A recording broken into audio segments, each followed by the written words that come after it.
Gusto na yung 15.89 trillion na utang, ubos na ba? Totoo nga sinasabi ni VP Sara na sisimutin at lilimasin ni Martin Romualdez at ni Marcos ang kaban at resources ng Pilipinas. Nakakagigil na tong administrasyon na to, mga lodi. Yung pag-aari po ng gobyerno, ibinibenta po nitong administrasyon na to. Ang tanong, sa inyo ba yan, Marcos Jr., para ibenta ninyo? Hindi nga ginawa ni Tatay Duterte na magbenta ng ari-arian ng gobyerno. Tapos sa administrasyon mo, na sinasabi mong maunlad ang ating administrasyon sa Bongbong Marcos admin na to, bagong Pilipinas, bagong muka, pero nagbebenta kayo ng asset ng gobyerno. Tapos, kinuha pa nila yung pera ng PhilHealth, SSS, GSIS, Maharlika Funds, at kung ano-ano pong pondo ng ating bansa.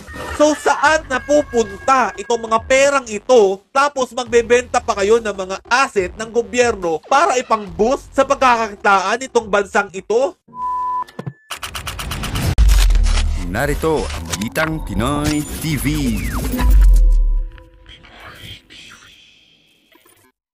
Yo, what's up mga lods? It's Bagay TV. Welcome back po sa ating channel. Sigurado pong maraming magagalit dito po sa ibabahagi kong balita about po dito sa di umanong pagbebenta daw po ng mga government asset including land to boost our revenue. Yan po ang ating ibabahagi sa inyo. Mukhang papalubog na po ang ating bansa dahil po sa pamumuno ni Bongbong Marcos Jr. at nitong pinsan niyang si Martin Romualdez. Eto po't ipapakita ko po sa inyo ha. Sabi po kasi sa Mindabos, kamusta na yung 15.89 trillion na utang, ubos na ba? At kung makikita nyo pa dito sa comment section, ang komento mga lodi, ang lupit. Totoo nga sinasabi ni VP Sara na sisimutin at lilimasin ni Martin Romualdez at ni Marcos ang kaban at resources ng Pilipinas. Ganito na po ang nangyayari sa ating bansa ngayon. Sabi nga po dito, DOF to auction of small government asset including the land to boost revenue. January 22, 2025, 3:42 PM. Sabi po dito, Filipinos both at home and abroad could soon acquire government properties as small as 200 square meters lot as a guideline for privatization are set to publish, allowing anyone interested to submit purchase offers. Speaking to reporters, Department of Finance DOF Secretary Ralph Recto announced that the government will soon provide the list of possible assets available for public auction.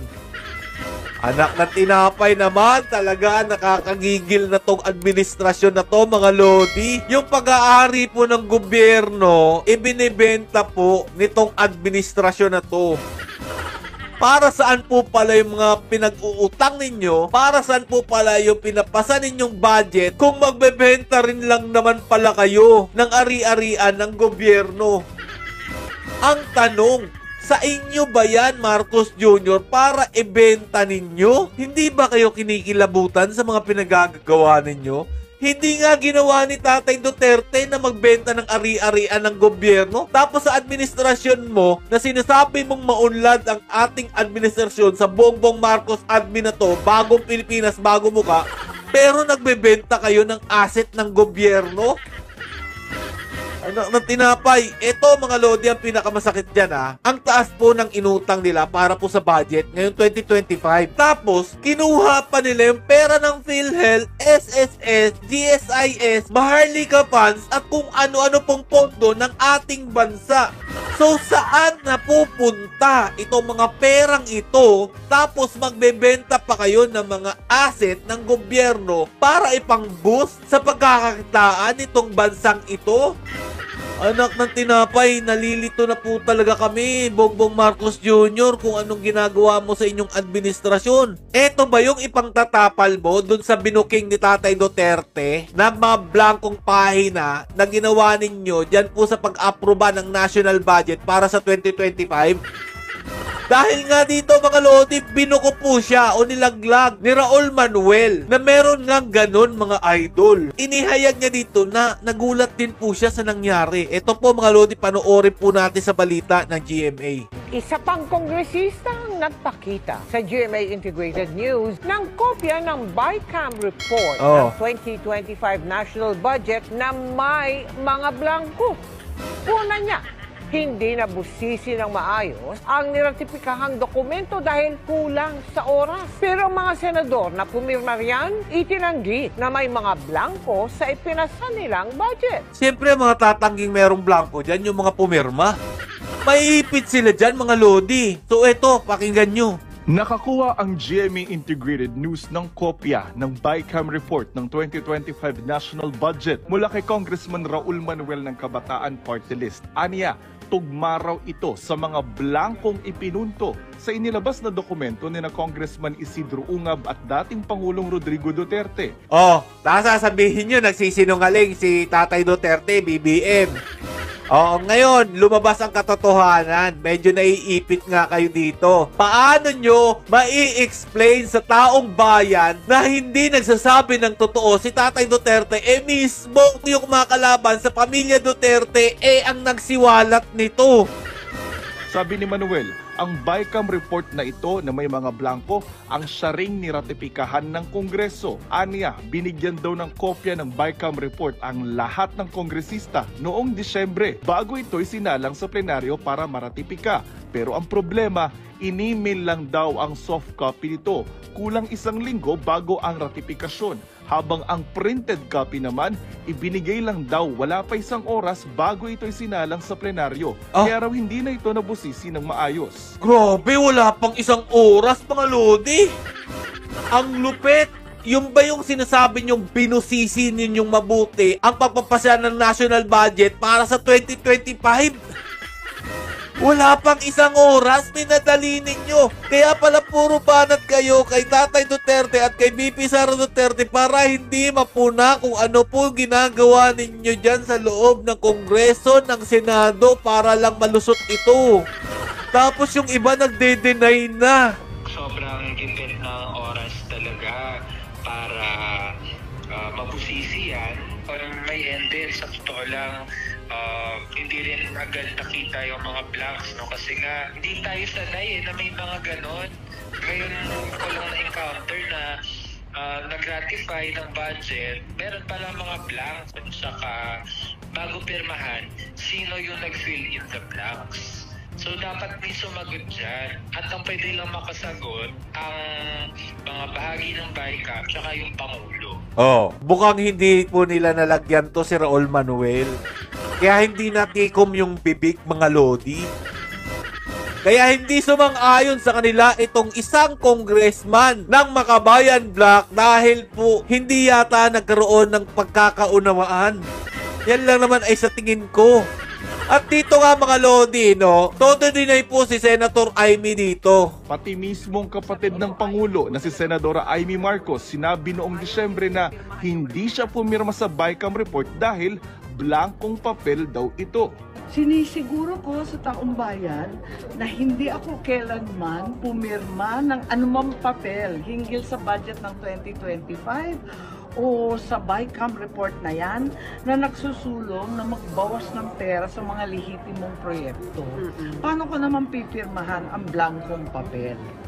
Kung hindi po lang magkaroon ng dayaan ngayong 2025 election, sigurado ako, mga Lodi, laglag to si Senator Amy dahil sa ginagawa niyang pagtatakip dito po sa kanyang kapatid. Ang nakikita akong dahilan dito, mga Lodi, no, hindi po talaga alam ni PBBM kung anong nangyayari o kalakaran dyan po sa loob ng kanyang administrasyon. Dahil po, si Speaker Martin Romualdez, kumikilos din po mag-isa. Wala pong abiso niya. Sinubukan ng media na kunan ng bagong komento kanina si Senator Amy pero tumakbo ito. Sabi naman ni Senador Win Gatchalian at Joel Villanueva na miyembro ng BICAM at pumirma sa BICAM report, walang blanko sa naturang dokumento. Ano yun? Inedit nila. So, nung pinirmahan na nitong dalawang senador na to, binago na naman at hindi na nila alam kung ano yung binago doon. Ganun ba yun? Hindi nila alam eh. Ang pagkakaalam doon lang, meron daw po, kompleto daw po, wala daw pong blanco. Sa akin and my team, wala kami nakitang blanco. Kasi dapat balanse eh. Yun ang tinitignan namin parati. Wala akong nakita na blanco. Wala akong nakita ng blanco whatsoever. Ayaw naman magkomento ni Senate President Cheese Escudero at Senate Finance Committee Chair Grace Poe. Sa Kamara naman, wala pa rin komento sina Speaker Martin Romualdez at dating House Appropriations Committee Chair Zaldico. Paano magkokomento yan?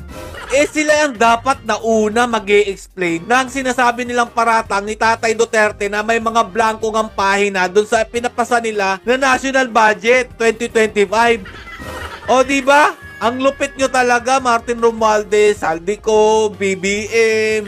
Ang galing nyo. Ang galing ng administrasyon ng bagong Pilipinas, bagong muka. Ngayon mga Lodi, mukhang alam nyo na kung bakit po nila ibebenta yung asset ng gobyerno. Ang pinalalabas pa nila para daw po mag-boost ng revenue. Hindi. Para po iabono ito sa mga nawawalang pera kapag na-question po sila mga idol kung saan po napunta yung inutang, yung kinuhang pera sa PhilHealth, SSS, JSIS, Maharlika Funds, kung saan po nila dinalayan dahil wala naman po magandang proyekto ang ginawa ng administrasyon ni Bongbong Marcos Jr. Puro ayuda. Paano nyo maliliquidate ng maayos yung pinamigay nyong pera dahil nga madali itong maibulsa pag ayuda ang pinag-uusapan mga Lodi. Yan lang ang sa tingin ko. Or kaya nila gagawin to dahil ubos na po ang pondo nila para siraan si VP Sara Duterte. Kailangan nila na mag-replenish. Tama ba? Dahil dito sa administrasyon na to, wala po silang ibang focus kundi banatan si Tatay Duterte, banatan si VP Sara Duterte at ang Davao City. Wala nga kayong ginawang maganda dito sa Davao City, taas na napupunta yung pondo ng bayan. Ang Davao City po ay nagsusumikap na maitaguyod itong lugar namin na hindi po kailangan ng request para po dyan sa administrasyon ni Bongbong Marcos Jr. At eto lang pinagtataka ko dyan ha. Total, sinasabi po nila mga Lodi na galit daw po sila sa korupsyon. Kung ayaw nyo sa korap, bakit nyo pinoprotestan itong pini-impose na death penalty for corruption? Sabi po dito mga Lodi, La Union Representative Paulo Ortega on January 22 comment on the bill filed by Zamboanga Representative Kimmer Adan Olaso which would impose the death penalty by firing squad for those found guilty by the Sandigan Bayan of corruption, plunder, graft, and malversation. Ortega said he was not in favor of the bill because it would still fear and fail to resolve the issue of corruption in the country, ha? Dahil siguro takot kayo. Ito po yung sabi niya, oh. Also as a member of the Quad, alam naman po natin na sobrang importante na ma-uphold yung human rights ng yung injustices na alam natin. Pero lahat naman po ng tao ay may karapatan po mabuhay. Para sa akin, walang karapatang mabuhay ang mga taong kurap at makasarili. Kaya, kung hindi kayo kurap na isang opisyal ng gobyerno, bakit kayo matatakot dito sa bill na ipinapapasa ni Zamboanga Representative Kimmer Adan Olaso na death penalty o firing squad para sa mga kagayang kurap nitong administrasyon na to? Kung totoong wala kayong bahid ng korupsyon sa katawan ninyo, bakit kayo natatakot? Kung totoong wala kayong ginagawang masama, di ba? Yan lang naman talaga ang logic dyan eh. Dahil kung malinis tong gobyerno na to, mga idol, hindi nyo pipigilan yung bill na iyan. Walang dahilan para matakot kayo kung malinis talaga kayo. Diba? Yan lang po muna mga idol. Tanong ko lang po sa inyo kung sang-ayon po ba kayo sa hakbang na ginawa po ng administrasyon ni Bongbong Marcos na magbenta po ng government asset. Hanggang dito lang po muna. Stay safe and God bless you all. Duterte. Ito na nga mga kabalita. Ano na ang masasabi nyo patungkol sa balitang ito? Please comment down below mga kabalita. Pag-usapan natin yan sa comment section. At kung di ka pa nakasubscribe sa ating channel, baka naman